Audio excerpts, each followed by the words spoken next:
All right, how's it going, guys? Hope you're all doing well today. As you can tell by the title, Istanbul, Basaksehir versus Manchester United. We travel to Turkey for our third Champions League game, hoping to make it 3 wins in a row. But to be honest, would I feel excited? Would I feel confident if we won today? Not really, because I think from what we've seen, our Champions League form and our Premier League form are two very very different things. Um, we let's just say we win today, and then we travel to Everton. You just don't know. You just don't know, and I'm not gonna get my hopes up. Um, of course, we lose today. It's just compounds into the shit show that is Manchester United right now. Yeah, I mean, what do you say about Istanbul? They're a good side. They lost to both PSG and Leipzig, I believe. But they're a decent side, and the one thing I'll say about them is we'll be coming up against an ex-Man United legend in Rafael. He plays for Istanbul, and also another Liverpool legend, Martin Skrtel. So it'll be an interesting game tonight. Yeah, I mean, look, Ole Gunnar Solskjaer. It's weird. I'm on the fence with him at the moment because I know he has the potential to do this job, to to succeed at this job. Um, but there's certain decisions, certain questionable decisions that he makes with regards to team selection, just the way he rotates players all the time. We don't have a starting 11. That's a big problem. We do not have a starting 11 again. I mean, against PSG there was one team. Against Chelsea, another. Against Leipzig, different team, better team. Then against Arsenal, a different team, and even the tactics. I'll say the tactics as well because I don't know if we'll stick to the diamond forever. I don't know if the diamond will work forever. On paper, it seems like it'll work, but in reality, um, it may or may not have flaws. For example, because the diamond is such a narrow formation, obviously the width comes from the fullbacks. Now, Luke Shaw might be okay going forward. When Alex Telles recovers from having COVID, he will also do pretty well. In fact, it'll be better.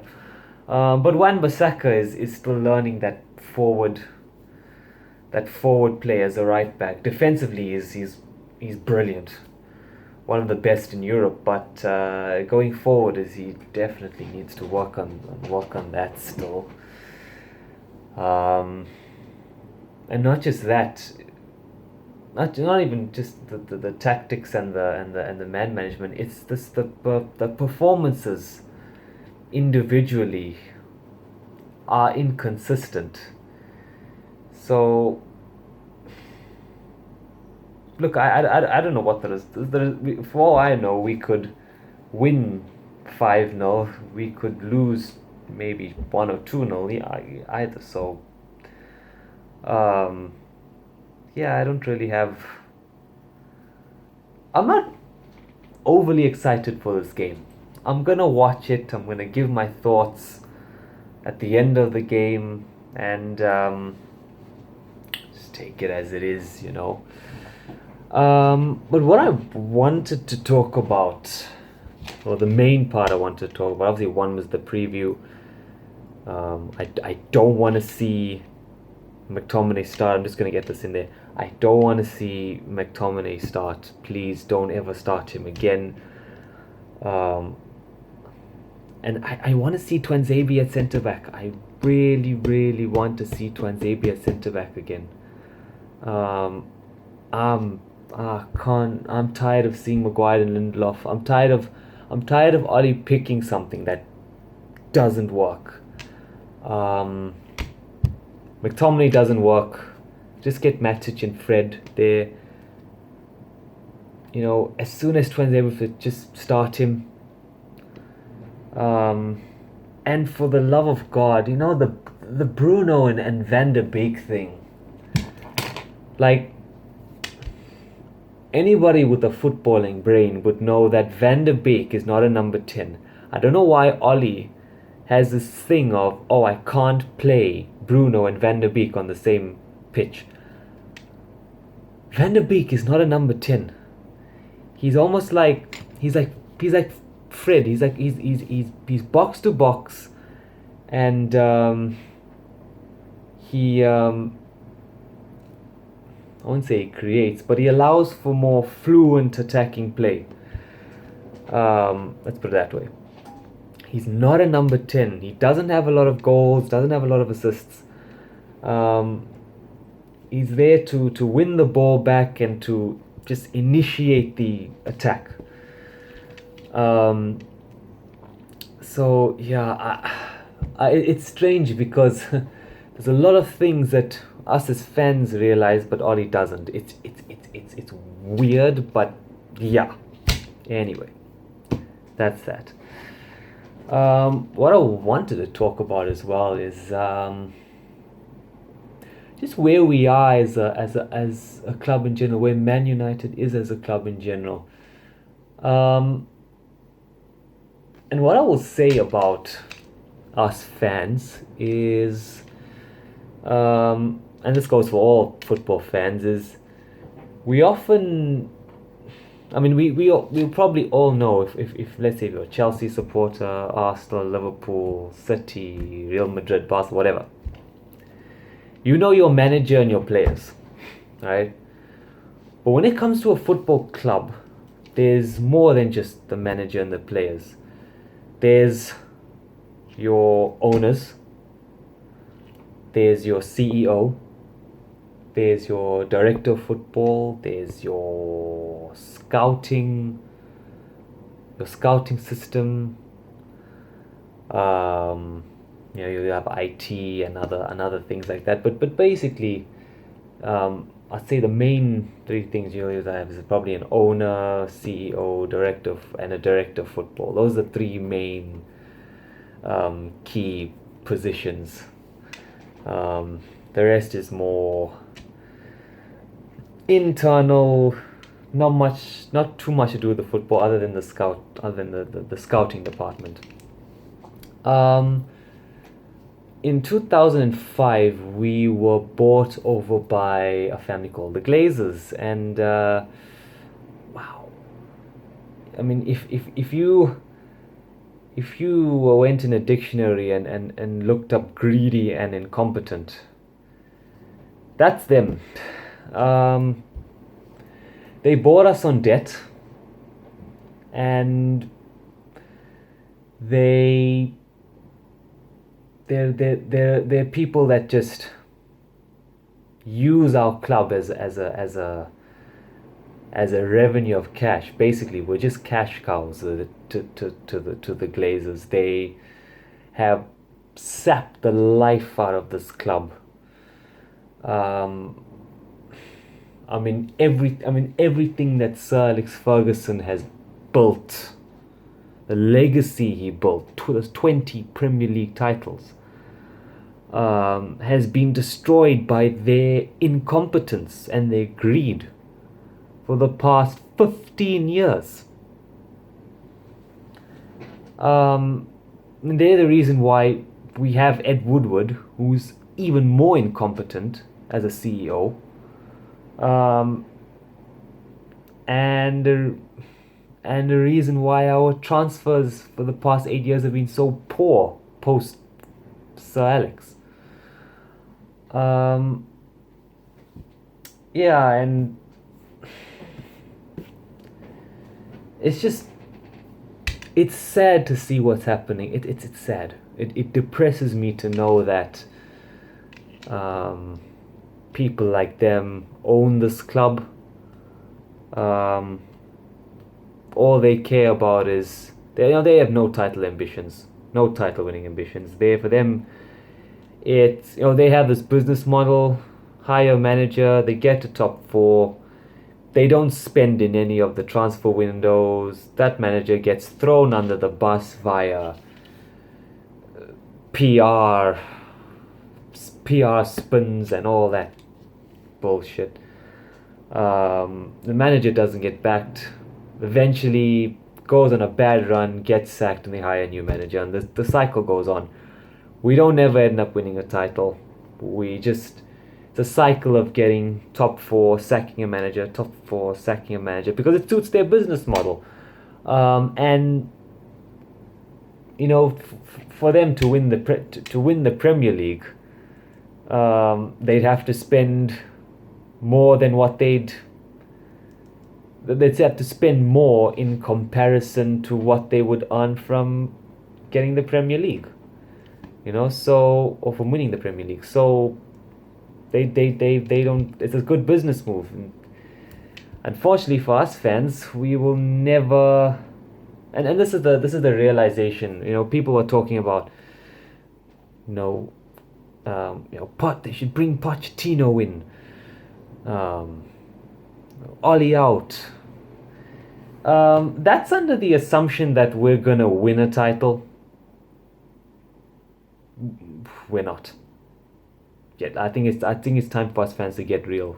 We have got to start being real here. We are not winning a single piece of silver. We won't even compete until the Glazers leave.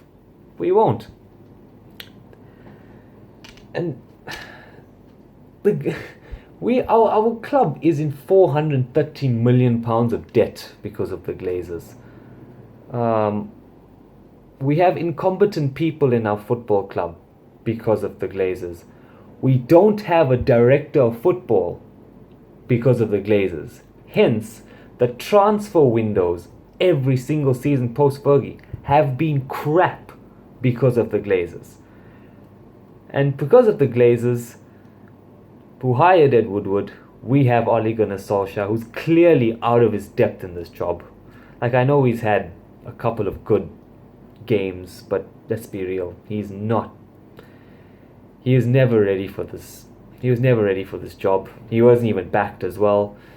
And the Glazers are also the reason why we have players who just, so some of them don't really care. I mean, we have players that are good enough to play for the shirt, but are not picked. Van de Beek. And we have players who want to play for the shirt but are not good enough. And in all of our transfers, we've bought individuals and not team players. I mean, we have a bunch of individuals. We don't have a team. That's I think that's the problem with our football at the moment. But anyway, back to the Glazers. Yeah, look. I'm sure if you take an interest in the club, you would have heard that despite all the losses due to COVID, and despite the club's debt doubling to £430 million, the Glazers still took their dividends of like 20 something million out of the club. Like that's how they're running our club. They're running the club under all this debt and they're still taking our money. So yeah,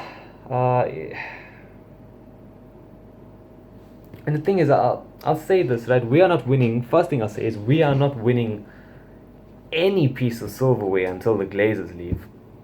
Second thing I'll say, and you may agree with me on this, you may disagree with me on this, but I would say in the modern era of football, owners win titles. I mean, the perfect example here is Liverpool. I forgot who their previous owners were, but they were run poorly until FSG bought them in 2010. I'm not sure what FSG stands for. I think they're a forensics company. I think forensic services group. I think that's what it stands for. I don't know. But yeah, they came in and they've run Liverpool like, I think they've run Liverpool like one of the best clubs in Europe. Let's put it that way. 10 years later, they are one of two of the best teams in Europe, other than Bayern Munich, right? So, and FSG are such a contrast to the Glazers, and it's like both are American. One's running a club so well that they've won the Champions League, the Premier League, the Super Cup, and the Club World Cup, all in a span of 2 years. And then the other, which is run a club in millions of pounds of debt, still taking out revenue. We have no director of football. The organizational structure of our club is chaotic. And we have a manager who's inexperienced, CEO who's incompetent. We don't even have a director of football. And we've got players that are just sort of, they have potential, but are just not, won't win us a title. So yeah, I hate to say this, but it's probably going to be, if Liverpool is any indication, it's probably going to be one of those 30-year waits. Yeah, and I watched Liverpool's game against Atalanta, and I just couldn't help but think, they found consistency. They found a bit of consistency now. I just thought, how depressing would it be for us United fans if Liverpool won this league now, this year's league, 2 leagues in a row. It would equal Sir Alex's record. I mean, everything Sir Alex built with United was to knock Liverpool off their title-winning perch, and now Liverpool are back, and we are so far down rock bottom. It's depressing. It's depressing, but I still have faith. Everything will come to an end. One day the Glazers will leave, and someone will come in, for better or for worse. I always prayed that I always pray that somehow I become United owner. That's purely based off my faith in God. That's all I have. I have yet to pass the semester in electronic engineering, so so it's purely based off of faith. But yeah, you never know. Life has a weird way of panning things out, and yeah, I'll just have to pray and see what happens. The notion of it is just completely ridiculous. I'm sure we all hope to be the owners of a football club, let alone the owner of Manchester United, but I still have faith. So yeah, those are my thoughts on United, my preview on the match tonight, and Yeah, of course, I hope we win. And I really hope the Glazers leave one day.